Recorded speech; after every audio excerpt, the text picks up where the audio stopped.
Партияның җирле башкарма комитеты эшчәнлегенең төп юнәлешләре, киңәшмәдә каралган төп мәсьәлә шул булды. Бүгенге көндә Нурлат районында партияның 49 башлангыч бүлекчәсе бар.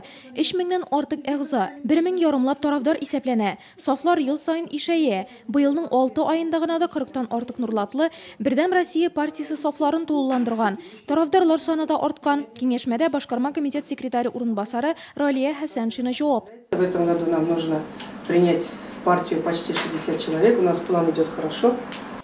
Партия бүлекчәсе актив тормыш алып бара. Нурлат бүлекчәсенең Тулаем республикада беренче онлыкка керүе дә шул хакта сөйли. Башлангыч бүлекчәләр эшчәнлеген координацияләү, иҗтимагый оешмалар белән үзара хезмәттәшлек, төрле чараларда катнашу, федераль һәм республика программаларын тормышка ашыру буенча актив эшчәнлек. Равил Козеров башкарма комитет каршында иҗтимагый кабул итү бүлмәсенең нәтиҗәле эшләвен, шунда ук төрле дәрәҗәдәге депутатлар гражданнарны кабул итүен хуплады.